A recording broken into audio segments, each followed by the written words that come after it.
अमर कथा में अरुचि ना करना है। असंख्य युगों के बाद तुम्हारा बिल्ली के बागों छीका टूटा है, ये इसको छक छक कर खा लो और कल्याण करा।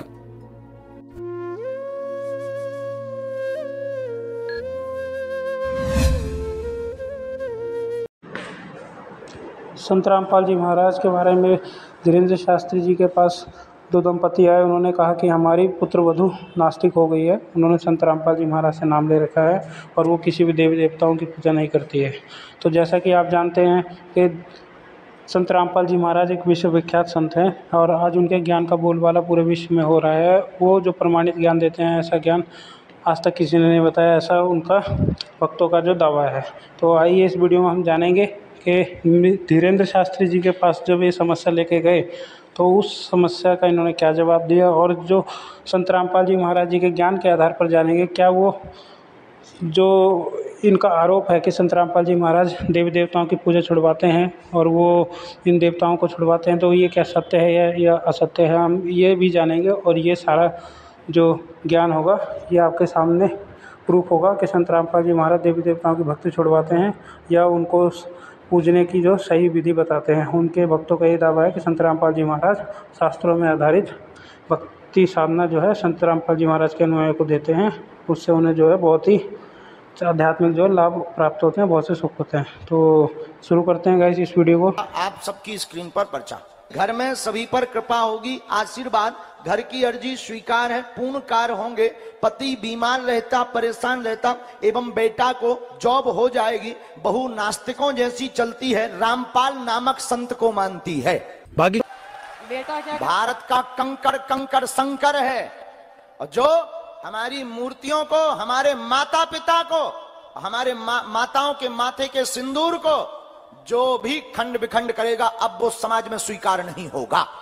समय लगेगा, करेंगे, लौट के बुद्धू घर को आएंगे। इस पर्चे के है कि जैसे कर्म करेगा वैसा ही फल मिलेगा। जो शास्त्र विधि त्याग का मनमाना आचरण यानी कर्म करेगा, साधना करेगा, तो उसको यूजलेस है। गीता अध्याय नंबर 16 के श्लोक नंबर 23। साधना ये कर रहे हैं, इनका ये पूजा, अन्य देवताओं की जो पूजा करते हैं, ये शास्त्र विधि रहित है। अब देखिएगा अध्याय नंबर 9 के कुछ श्लोक आपको दिखाते हैं। अध्याय नंबर 9 का और श्लोक नंबर 23 में कहा है, हे अर्जुन, यद्यपि श्रद्धा से युक्त जो सकाम भक्त दूसरे देवताओं को पूजते हैं वे भी मुझको ही पूजते हैं, क्योंकि कोई भी जैसी साधना कोई कर रहा है वो भगवान के लिए ही कर रहा है। तो ये कह रहा काल गीता ज्ञानदाता कि वो भगवान की पूजा के लिए ही कर रहे हैं, किंतु उनका वह पूजन अविधि पूर्वक अर्थात अज्ञान पूर्वक है। अब कहते हैं वो अविधि पूर्वक शास्त्र विधि को त्याग कर मनमाना आचरण है। अपने आत्माओं, इस पवित्र सदग्रंथ को समझने के लिए हमने थोड़ा सा विशेष ध्यान देना पड़ेगा। से लेकर 15 तक पढ़ेंगे। श्लोक 12 से लेकर 15 तक पढ़ेंगे। ये हृदय में समा होगा ये ज्ञान है। देखिए, श्रीमद् भगवत गीता, गीता प्रेस गोरखपुर से प्रकाशित है। जयदयाल गोविंद का इसके अनुवादक है।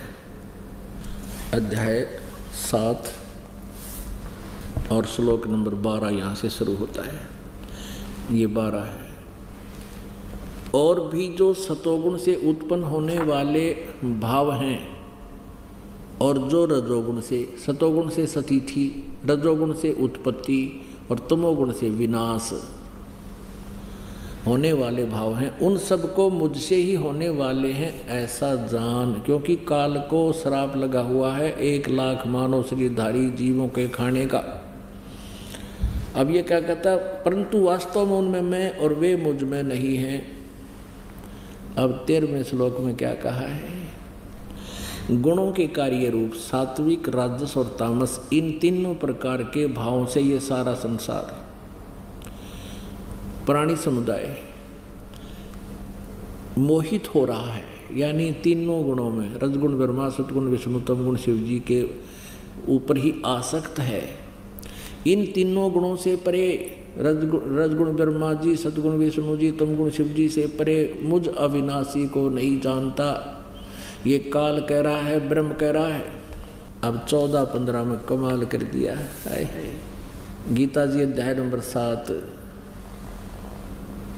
और 14 श्लोक में क्या कहा है? क्योंकि यह अलौकिक अर्थात अति अद्भुत त्रिगुणमयी मेरी माया, रजगुण ब्रह्मा, सतगुण विष्णु, तमगुण शिव जी के द्वारा फैलाया गया जाल, ये बड़ी दुस्तर है, ये बड़ी खतरनाक है।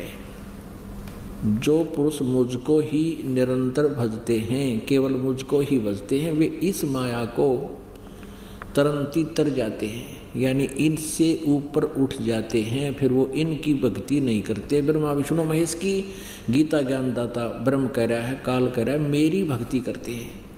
अब यहाँ बताते हैं वो इनसे ऊपर उठ जाते हैं, जो मुझे भजते हैं, इनसे अच्छा लाभ मिलता है। अब 15वें में कमाल कर दिया गीता ज्ञानदाता ने। इस माया के द्वारा, यानी रजगुण ब्रह्मा, सतगुण विष्णु, तमगुण शिव जी तक जिनकी बुद्धि सेट होगी, इससे आगे कोई सुनने को तैयार नहीं है। इन्हीं से जो लाभ मिल रहा है उसी में ये आरूढ़ हैं। तो कहते हैं जिनका ज्ञान हरा जा चुका है, रजगुण ब्रह्मा विष्णु महेश तक की जो सीमित हैं, इन्हीं पर आसक्त हैं। जिनका ज्ञान इनके द्वारा हरा जा चुका है, रजगुण ब्रह्मा, सतगुण विष्णु, तमगुण शिव जी के जो पुजारी हैं, उनके विषय में कहा है। वो असुर स्वभाव को धारण किए हुए मनुष्यों में नीच और दूषित कर्म करने वाले मूर्ख मूढ़ लोग मुझको नहीं भजते। अब फिर पढ़िए, माया के द्वारा रजगुण ब्रह्मा, सतगुण विष्णु, तमगुण शिव जी के द्वारा जिनका ज्ञान हरा जा चुका है, जो इनसे आगे किसी की भक्ति करना नहीं चाहते, इन्हीं की जो भक्ति करते हैं, असुर स्वभाव को धारण किए हुए मनुष्यों में नीच और दूषित कर्म करने वाले मूढ़ लोग मुझको नहीं भजते। अपनात्मा इस पवित्र सदग्रंथ में कितना निर्णायक ज्ञान दिया है श्रीमद् भगवद गीता जी के अध्याय नंबर 7 के 12 से लेकर 15 श्लोक में। अब 15वें श्लोक में स्पष्ट कर दिया है कि तीनों गुण रूपी, यानी इस त्रिगुणमयी माया द्वारा जिनका ज्ञान हरा जा चुका है, जो इन्हीं की पूजा में आसक्त हैं, इन्हीं से मिलने वाले क्षणिक लाभ में ये संतुष्ट हैं, किसी और की बात सुनकर भी प्रसन्न नहीं है, राक्षस स्वभाव को धारण किए हुए मनुष्यों में नीच, ये तीनों गुणों के पुजारियों के विषय में गीता जी में लिखा है। दूषित कर्म करने वाले मूर्ख, गीता ज्ञानदाता ब्रह्म काल कह रहा, मेरी भक्ति भी ना करते। श्लोक नंबर 23, जो पुरुष, जो व्यक्ति शास्त्र विधि को त्याग कर अपनी इच्छा से मनमाना आचरण करता है, वह न सिद्धि को प्राप्त होता है, न परम गति को और न सुख को ही। 24 में क्लियर कर दिया, अध्याय नंबर 16 का श्लोक 23। इससे तेरे लिए कर्तव्य और अकर्तव्य की व्यवस्था में शास्त्र ही प्रमाण है। ऐसे जानकर तू शास्त्र विधि से नियत कर्म ही करने योग्य है। अब परमात्मा ने कहा कि आप श्री सतगुण विष्णु जी और तमगुण शिव जी की पूजा करते हो। गीता जी में इन तीनों गुणों की, रजगुण ब्रह्मा, सतगुण विष्णु, तमगुण शिव जी की पूजा करने वालों को मूर्ख कहा है। अब लाला जी था, कितने क्या दिखाऊं, देखो। अब परमात्मा ने कहा, डट जा, तेरे तन्ना ना देखना हो, मैं दिखाऊंगा। ये देखिएगा श्रीमद् भगवत गीता अध्याय नंबर 7 को आपके रूबरू कराते हैं इस पवित्र सदग्रंथ का। ये देखिएगा, अथ 7वां अध्याय 7वां अध्याय, इसमें पहले मंत्र में आप देखिएगा, हे पार्थ, अनन्य प्रेम से मुझ में आसक्त चित्त तथा अनन्य भाव से मेरे प्राण होकर योग में लगा हुआ तू जिस प्रकार से संपूर्ण विभूति एवं बल समग्र, यानी पूर्ण रूप से मुझको संशय रहित जानेगा, उसको सुने। जो कहता है बताऊंगा, ऐसा ज्ञान दे दूंगा तने, फिर और ज्ञान की आवश्यकता नहीं। 7वें का दूसरे में, मैं तेरे लिए इस विज्ञान सहित तत्व ज्ञान को संपूर्णतः कहूंगा, जिसको, ये तत्व ज्ञान नहीं, ज्ञान को, इस ज्ञान को संपूर्णतः कहूंगा, जिसको जानकर संसार में फिर कुछ भी जानने योग्य शेष नहीं रह जाता। अब पुणात्मा देखिएगा अध्याय नंबर 7 का और श्लोक नंबर 12। और भी जो सतगुण से उत्पन्न होने वाले भाव हैं, जो रजगुण से, सतगुण विष्णु जी, रजगुण ब्रह्मा जी से और तमगुण शिव जी से उत्पन्न होने वाले भाव है, उन सबको तो मुझसे ही होने वाले हैं ऐसा जान, परंतु वास्तव में उनमें मैं और वे मुझ में नहीं। अब ये क्लियर करना पड़ेगा, रजगुण ब्रह्मा जी है और सतगुण विष्णु जी और तमगुण शिव जी। ये देखिएगा शिव पुराण, संपादक हनुमान प्रसाद पोदार, चमनलाल गोस्वामी, गीता प्रेस गोरखपुर से मुद्रित है और प्रकाशित है। इसके अध्याय नंबर 9 के अंदर 110 पृष्ठ पर आपको दिखाते हैं। रुद्र संहिता शिव शिव पुराण पृष्ठ 110 पे 9वें अध्याय के लास्ट में सारा वर्णन करके यहाँ क्लियर कर दिया कि इस प्रकार ब्रह्मा, विष्णु और रुद्र इन 3 देवताओं में गुण है, परंतु शिव गुणातीत माने गए हैं। रजगुण ब्रह्मा है, सतगुण विष्णु, तमगुण शिव जी, ये तीनों देवताओं में गुण है और ये काल गीता ज्ञान दाता इनसे न्यारा है। मद देवी भागवत हिंदी टीका सहित भाग 1, और ये कहाँ से प्रकाशित है? अथ श्रीमद देवी भागवत सभाष्टिकम सहमात्यम, खेमरा श्री कृष्ण दास प्रकाशन, बंबई 4। इसके तीसरे सकंद पर हम आते हैं। अथ श्रीमद देवी भागवते भाषा टीका युक्ते तृतीय सकंद है प्रारंभते। तीसरा सकंद में हम आपको दिखाते हैं प्रश्न नंबर 11 पर। ये देखिए प्रश्न नंबर 11 पर, और भाषा टीका युक्त तृतीय सकंद 5वां अध्याय, इसका 8वां मंत्र। अब भगवान शंकर कह रहे हैं, माता यदि हमारे ऊपर, दुर्गा को कह रहा अपनी माता को शंकर भगवान, हे माता यदि हमारे ऊपर सदा आप दया युक्त हो तो हमको तमोगुण में किस प्रकार प्रदान किया है? ब्रह्मा रजोगुण और हरि सतगुण युक्त क्यों किए हैं? अब ये तो पढ़ी आपने हिंदी, अब संस्कृत और पढ़ लेंगे क्योंकि देवनागरी लिपि है। यही 7वां श्लोक समाप्त हुआ, 8वां प्रारंभ था। यदि दया धर्मना न सदाम्बिके कथम अहम विहित है,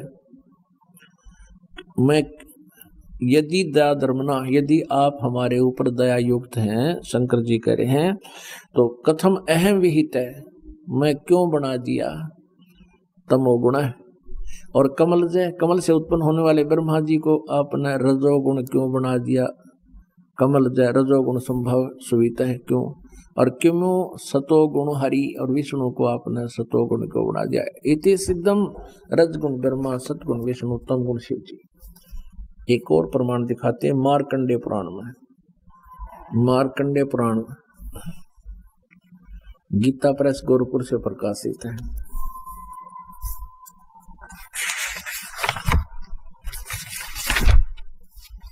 गीता प्रेस गोरखपुर से प्रकाशित है। इनका अनुवादक कोई नहीं है, ये प्रकाशक है। देखिए इसके 123 पृष्ठ पे संक्षिप्त मार्कंडेय पुराण 122, ये 123 पृष्ठ पे यहाँ लिखा है, रजोगुण प्रधान ब्रह्मा, तमोगुण प्रधान रुद्र और सत्व प्रधान विश्वपालक विष्णु है।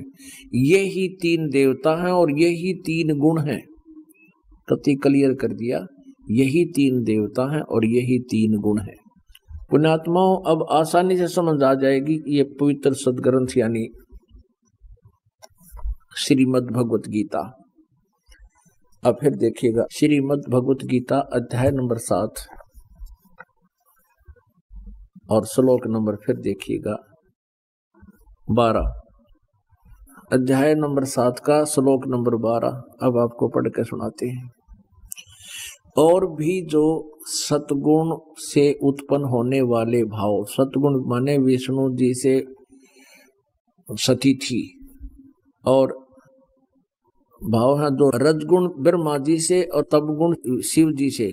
क्लियर हो गया कि रजगुण ब्रह्मा जी हैं, सतगुण विष्णु जी हैं और तमगुण शिव जी। इनसे जो कुछ भी हो रहा है सृष्टि, सतिथि और संहार, उन सब को मुझसे ही होने वाले हैं ऐसा जान। क्योंकि ये काल को 1 लाख मानव शरीरधारी प्राणी खाने का श्राप लगा हुआ है, इसका निमित्त यही है। और ये कहता है परंतु वास्तव में उनमें मैं और वे मुझ में नहीं हैं। ये ब्रह्मा विष्णु महेश से न्यारा है, अलग है, चौथा इनका पिता है। अब 13 में स्पष्ट कर दिया है। गुणों के कार्य रूप सात्विक, राजस और तामस, इन तीनों प्रकार के भावों से यह सारा संसार प्राणी समुदाय मोहित हो रहा है। इन तीनों गुणों से परे रजगुण ब्रह्मा, सतगुण विष्णु, तमगुण शिव जी से परे मुझ अविनाशी को नहीं जानता। सीधा स्पष्ट हो गया कि ब्रह्मा विष्णु महेश से अलग है ये काल ब्रह्म। अब 14वें में कहा 7वें अध्याय के में गीता जी में, क्योंकि यह अलौकिक अर्थात अति अद्भुत त्रिगुणमयी मेरी माया, रजगुण ब्रह्मा, सतगुण विष्णु, तमगुण शिव जी के द्वारा फैलाया गया ये जाल, ये रचना बड़ी दुष्टर है, बड़ी खतरनाक है, खराब है, व्यर्थ है। जो पुरुष केवल मुझको निरंतर भजते हैं वे इस माया को उल्लंघन कर जाते हैं, यानी इन तो ऊपर उठ जाते हैं। ब्रह्मा विष्णु महेश से अधिक ब्रह्म की साधना से लाभ मिलता है। अब 15 में के कहा गीता ज्ञानदाता ने, माया के द्वारा कि रजगुण ब्रह्मा, सतगुण विष्णु, तमगुण शिव जी के द्वारा जिनका ज्ञान हरा जा चुका है, इस त्रिगुणमयी माया के द्वारा जिनका ज्ञान हरा जा चुका है, यानी ब्रह्मा विष्णु महेश से आगे भक्ति करने को तैयार नहीं, इन्हीं से मिलने वाले अक्षणिक सुख पर ये आश्रित हो चुके हैं। वो असुर स्वभाव को धारण किए हुए ब्रह्मा विष्णु महेश के पुजारियों को क्या कहा गीता जी में, आसुर यानी राक्षस स्वभाव को धारण किए हुए मनुष्यों में नीच, दूषित कर्म करने वाले मूढ़ लोग यानी मूर्ख लोग मुझको नहीं भजते। अपना आत्मा जिसको परमात्मा चाहिए, अब ज्ञान इतना स्पष्ट हो चुका है कि अब वो चूक नहीं सकता।